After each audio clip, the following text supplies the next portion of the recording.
નમસ્કાર વિદ્યાર્થી મિત્રો, નોબલ સ્કૂલ ગ્રુપ અને વાસુદેવ વિદ્યાલયની યુટ્યુબ ચેનલમાં આપનું સ્વાગત છે। વિદ્યાર્થી મિત્રો, આપણે ધોરણ 5 માં આસપાસ વિષયમાં પાઠ 11 શીખીએ છીએ।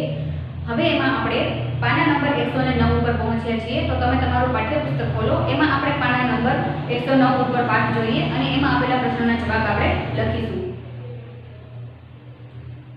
તો પાના નંબર 109 ઉપર કાર્ય કરતા રહો, પરિણામ મળશે। સુનિતા વિલિયમ્સ સાથે વાતચીત કર્યા પછી એ શું કહે છે પોતાના અનુભવો દ્વારા એ આપણે અહીંયા જોવાનું છે। જ્યારે સુનિતા 5 વર્ષની હતી તેણે ચંદ્ર ઉપર ઉતરતા નીલ આર્મસ્ટ્રોંગનો ફોટો જોયો। 1969 માં નીલ આર્મસ્ટ્રોંગ ચંદ્ર પર ચાલનાર પ્રથમ માણસ હતા। બીજા બધા બાળકોની જેમ સુનિતા પણ મુગ્ધ હતી। સુનિતા કહે છે કે જ્યારે તે નાની હતી ત્યારે તેને ભણવા કરતાં રમતગમતમાં અને કરવામાં ખૂબ જ રસ હતો। માધ્યમિક શાળાનું શિક્ષણ લીધા પછી સુનિતાને મરજીવો બનવું હતું, પરંતુ તે આ અભ્યાસક્રમમાં ના જોડાઈ શકી। તેના બદલે તે હેલિકોપ્ટર પાયલટ બની। એક દિવસ તેને જાણ થઈ કે જો તે આ વિશે ભણી હોત અને તાલીમ લીધી હોત તો તે અવકાશ મિશનમાં જોડાઈ શકી હોત અને તેણે તે જ કર્યું। ઈસવીસન 2007 માં સુનિતા વિલિયમ્સે મહિલાઓ દ્વારા સૌથી લાંબી અવકાશ યાત્રાની કીર્તિ નોંધાવી। હવે સુનિતા વિલિયમ્સ જ્યારે 5 વર્ષની હતી ત્યારે તેણે નીલ આર્મસ્ટ્રોંગ એટલે ચંદ્ર પર જનાર પ્રથમ વ્યક્તિ હતો નીલ આર્મસ્ટ્રોંગ, એણે ફોટો જોયો હતો અને 1969 માં નીલ આર્મસ્ટ્રોંગે આ કીર્તિ નોંધાવી હતી, કારણ કે એ પ્રથમ માણસ હતો જે ચંદ્ર પર પહોંચી શક્યો હતો।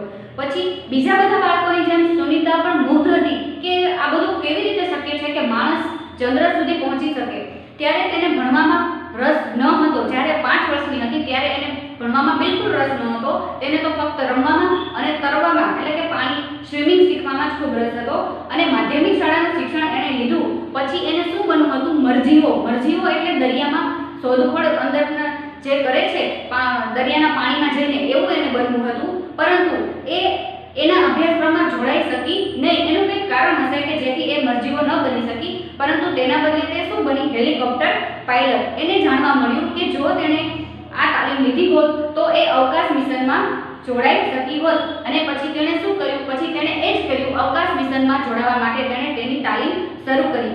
2007 માં સુનિતાએ મહિલાઓ દ્વારા સૌથી લાંબી અવકાશ યાત્રાની કીર્તિ નોંધાવી। એટલે મહિલાઓમાં આ પ્રથમ એવી મહિલા હતી કે જેણે સૌથી લાંબી અવકાશ યાત્રા કરી હતી। સુનિતા વારંવાર બાળકોને પોતાનું જ ઉદાહરણ આપતી હતી। જો તમને કંઈક જોઈએ છે અને તમને એના સિવાય બીજું કંઈક મળે છે તો પીછેહટ ન કરો, કાર્ય કરતા રહો, પરિણામ મળશે। એટલે સુનિતા શું કહેતી હતી કે તમારે જે જોઈતું હોય એ તમને મળતું નથી, પરંતુ એના સિવાય તમને જો બીજું કંઈ મળે છે તો તમારે એનાથી પીછેહટ કરવાની જરૂર નથી। ધારો કે તમને ફૂટબોલમાં રસ હોય અને તમને ક્રિકેટની ટીમમાં તમને લેવામાં આવે અથવા તો તમને ક્રિકેટ શીખવાડવામાં આવે તો એમાંથી પીછેહટ કરવાની જરૂર નથી। તમે એ શીખશો તો તમે આગળ વધારે સારું પરિણામ મેળવી શકશો। એટલે સુનિતા શું કહે છે કે જે પણ તમને મળે છે એમાં કાર્ય કરતા રહો, તમને પરિણામ અવશ્ય મળશે। જ્યારે કોઈ બાળકે સુનિતાને પૂછ્યું કે ભવિષ્યમાં તમે શું કરવા માંગે છે, તેણે જવાબ આપ્યો, મારે શિક્ષક બનવું છે, જેથી હું બાળકોને સમજાવી શકું કે ગણિત અને વિજ્ઞાન આપણા જીવન સાથે કેટલા નજીકથી જોડાયેલા છે। સુનિતા વિલિયમ્સને હવે શું કરવું હતું? અવકાશ યાત્રી બન્યા પછી એણે પોતાની સારી એવી કીર્તિ નોંધાવી દીધી હતી કે પોતે સૌથી લાંબી યાત્રા કરનાર અવકાશ યાત્રી હતી। પછી એને બાળકોને એ મળવા આવી હતી આપણા ભારત દેશમાં। એટલે બધા બાળકોમાંથી એક બાળકે એને પૂછ્યું કે હવે તમે શું કરવા માંગો છો? તો સુનિતા વિલિયમ્સ કહે છે કે મારે શિક્ષક બનવું છે કે જેથી બધા બાળકોને હું સમજાવી શકું કે ગણિત અને વિજ્ઞાન એ આપણા જીવનમાં ખૂબ જ ઉપયોગી છે અને આપણા સાથે ખૂબ નજીકથી જોડાયેલા છે। તો વિદ્યાર્થી મિત્રો, આ હતી સુનિતા વિલિયમ્સની વાત। હવે આપણે જોઈએ આપણે શું શીખ્યા। તો બાળકો લપસણી પરથી હંમેશા નીચે જ આવે છે, તે લપસણી પર ઉપર કેમ જતા નથી? જો આ લપસણી સુનિતાના અવકાશયાનમાં હોત તો બાળકો આગળ કરી શકતા હોત કેમ? તો હવે આપણે જોઈ લીધું કે અવકાશયાનમાં ગુરુત્વાકર્ષણ બળ હોતું નથી, એટલા માટે ત્યાં બધું શું કરે છે? બધી વસ્તુઓ હવામાં કરે છે। તો આ લપસણી જો અવકાશયાનમાં હોત તો બધા બાળકો લપસ્યા ખાઈ શકત। જેમ આપણે અત્યારે તમે લપસ્યા ખાવા માટે જાઓ છો તો તમે લપસ્યા પરથી નીચે જાઓ છો, તમે ઉપર જતા નથી। તો એવું શા માટે થાય છે? તો બાળકો લપસણી પરથી હંમેશા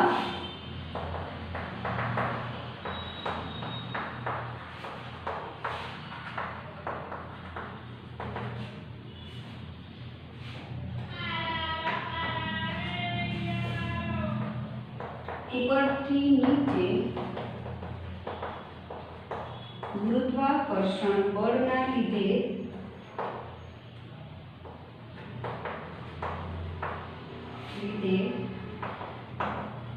આવે છે, કેમ કે ગુરુત્વાકર્ષણ બળ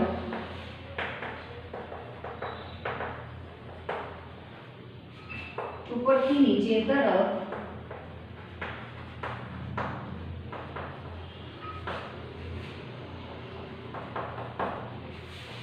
લાગે છે। આ લપસણી સુનિતાના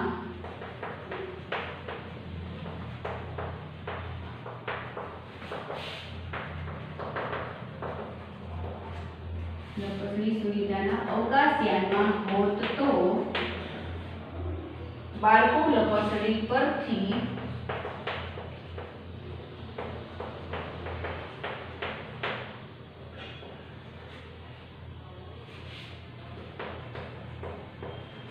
લપસી શક્યા ન હોત અને તે હવામાં તરતા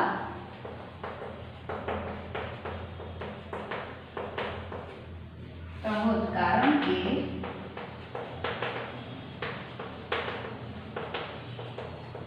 અવકાશયાનમાં અથવા તો અવકાશમાં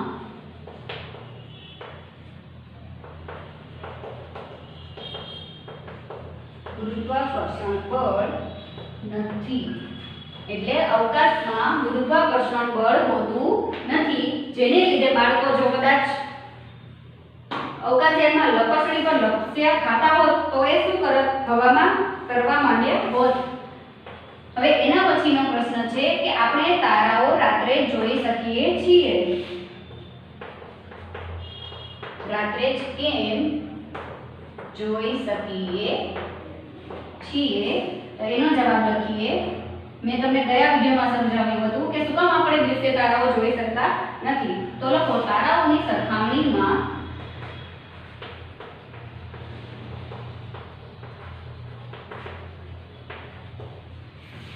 સૂર્ય પૃથ્વીથી ખૂબ જ નજીક છે।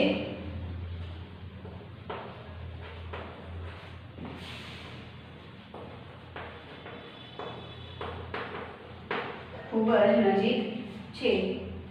સરખી તેજસ્વીતા ધરાવતા બે પદાર્થો પૈકી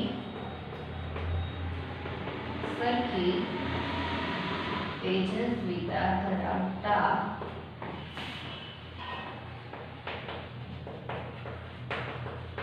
બે પદાર્થો પૈકી જે નજીક હોય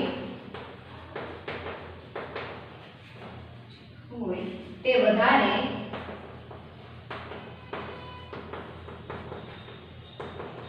પ્રકાશિત લાગે છે। આથી સૂર્યનો પ્રકાશ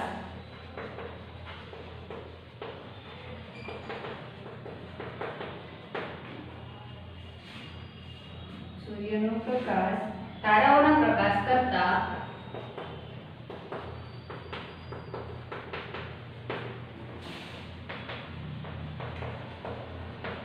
વધારે તેજસ્વી છે।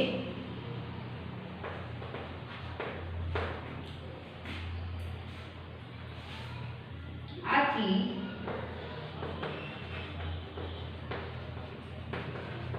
સૂર્યના પ્રકાશની સરખામણીએ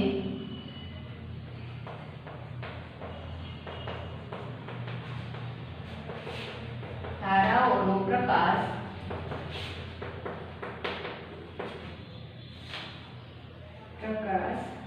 ઝાંખો લાગતો હોવાથી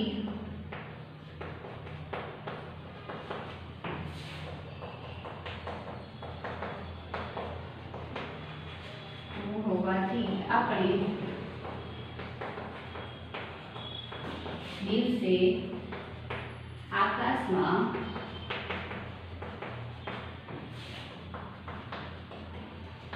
તારા જોઈ શકતા નથી। હવે વિદ્યાર્થી મિત્રો એના પછીનો પ્રશ્ન છે કે પૃથ્વીને અવકાશમાંથી જોઈને સુનિતાએ કહ્યું જુદા જુદા દેશો અહીંથી જુદા જુદા જોઈ શકાતા નથી, આ સરહદો કાગળ પર છે, તે આપણે બનાવી છે. તમે આ વિધાન દ્વારા શું સમજાવો છો? તો પૃથ્વી પરના ગોળા પર અવકાશયાનમાંથી પૃથ્વી ઉપર આપણને કોઈ પણ દેશની સરહદ દેખાતી નથી. તો એ વિધાન આપણે કેવી રીતે સમજાવશું? તો લખો આ દેશોની સરહદો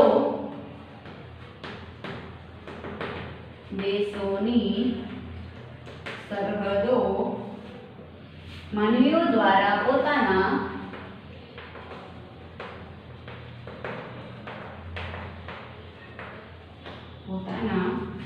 સ્વાર્થ માટે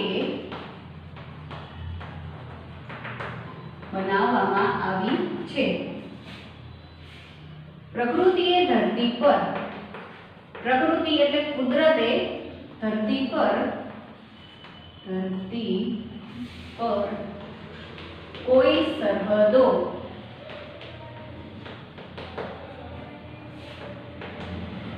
બનાવી નથી. પ્રકૃતિની નજરમાં તો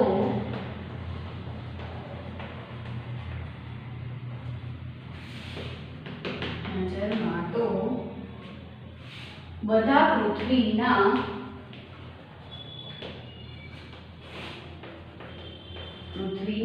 નિવાસી છીએ.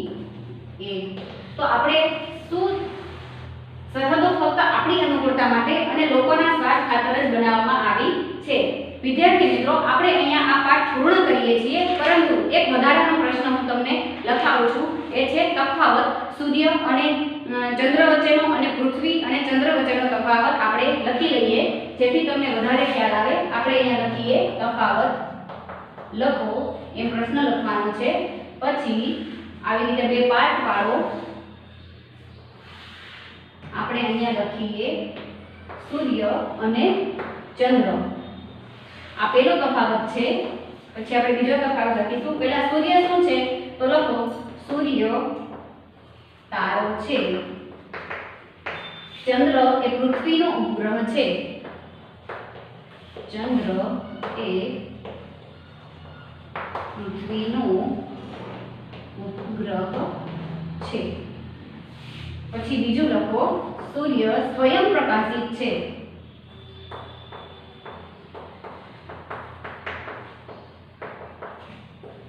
સ્વયં પ્રકાશિત છે. પછી બીજું ચંદ્ર શું છે? તો કે ચંદ્ર પર પ્રકાશિત છે. એટલે ચંદ્રને પોતાનો પ્રકાશ નથી, તેને પોતાનો પ્રકાશ નથી. હવે આપણે બીજું લખીએ, બીજો તફાવત લખીએ પૃથ્વી અને ચંદ્ર. તો લખો એમાં પૃથ્વી સૂર્યમંડળનો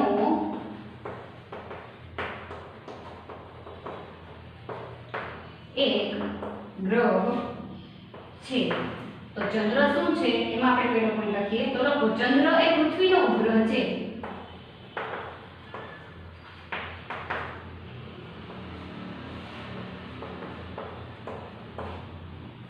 ત્યાર પછી બીજું લખો પૃથ્વી સૂર્યની આસપાસ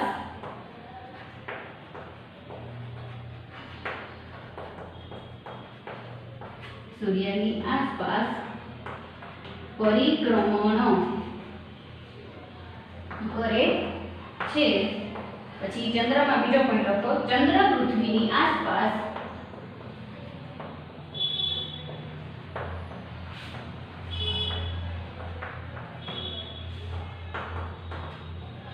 પરિભ્રમણ કરે છે.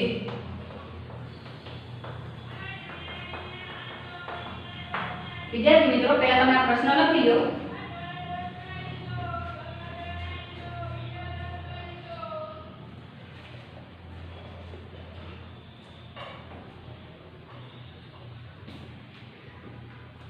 તો વિદ્યાર્થી મિત્રો, આ તફાવતમાં આપણે જોયું કે સૂર્ય, પૃથ્વી, પછી મંગળ, બુધ એ બધા છે એ ગ્રહો છે. આ 8 ગ્રહોમાંથી પૃથ્વી પર જ ફક્ત મનુષ્ય જીવન શક્ય છે. પછી સૂર્ય છે એ પણ એક તારો છે. ચંદ્ર એ પૃથ્વીનો ઉપગ્રહ છે. સૂર્ય છે એ સ્વયં પ્રકાશિત છે, જ્યારે ચંદ્ર છે એ પરપ્રકાશિત છે. પછી આપણે બીજો તફાવત દેખો કે પૃથ્વી સૂર્યમંડળનો એક ગ્રહ છે અને પૃથ્વી સૂર્યની આસપાસ પરિભ્રમણ કરે છે. હજી મેં તમને અગાઉના વિડીયોમાં સમજાવ્યું કે પૃથ્વી છે એ સૂર્યની આસપાસ ફરે છે, એટલે સૂર્યની આસપાસ ફરતા એને 365 દિવસ લાગે છે. જ્યારે પૃથ્વી પોતાની ધરી પર ફરે છે એ 24 કલાકમાં એક આંટો પૂરો કરે છે. એટલા માટે ધરતી પર એટલે કે પૃથ્વી પર દિવસ રાત થાય છે અને ઋતુઓ બદલાય છે. શેના લીધે? તો કે પૃથ્વી છે એ સૂર્યની આસપાસ પરિભ્રમણ કરે છે, એટલા માટે ઋતુઓ બદલાય છે.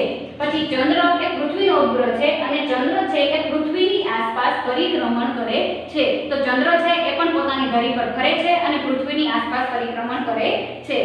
તો વિદ્યાર્થી મિત્રો, આપણે આ પાઠમાં અવકાશી પદાર્થો વિશે જોયું અને અવકાશમાં સુનિતા વિલિયમ્સ પોતે ત્યાં અવકાશની યાત્રા કરવા ગઈ હતી, પછી એને કેવા કેવા અનુભવો થયા એ આપણે જોયું. ત્યાર પછી આપણે ઉપગ્રહો વિશે પણ જોયું. તો આપણે કૃત્રિમ ઉપગ્રહો કોને કહેવાય એ આપણે માહિતી જરાક મેળવી લઈએ. તો કૃત્રિમ ઉપગ્રહો છે કે માણસ દ્વારા બનાવેલા આવેલા હોય છે. કુદરતી ઉપગ્રહો હોય એ સૌરમંડળમાં આવેલા હોય છે, પરંતુ કૃત્રિમ ઉપગ્રહો માણસે છોડેલો હોય છે. સૌથી પહેલો કૃત્રિમ ઉપગ્રહ છે એ રશિયાએ છોડ્યો હતો 1957માં. સ્પુટનિક 1 એનું નામ હતું. ત્યાર પછી રશિયામાંથી જ રશિયાના અવકાશી મથકેથી આપણા ભારત દેશે સૌપ્રથમ કૃત્રિમ ઉપગ્રહ છોડ્યો હતો. એનું નામ હતું આર્યભટ્ટ. એટલે કે 1975માં, એટલે 20 વર્ષ પછી આપણે રશિયાના અવકાશી મથકેથી આપણે ઉપગ્રહ છોડેલો હતો. એટલે આ બધા જે ઉપગ્રહો હોય છે, કૃત્રિમ ઉપગ્રહો, એ બધા આપણને ઘણા બધા ઉપયોગી હોય છે. તો વિદ્યાર્થી મિત્રો, આપણે આ પાઠ અહીંયા પૂર્ણ કરીએ છીએ. તમે બધા ઘરે આ પાઠનું વારંવાર પુનરાવર્તન કરશો તો તમને આ બધું યાદ રહેશે. એટલા માટે તમારે બધા પ્રશ્નોનું પુનરાવર્તન કરવાનું છે અને પાઠનું પણ પુનરાવર્તન કરવાનું છે.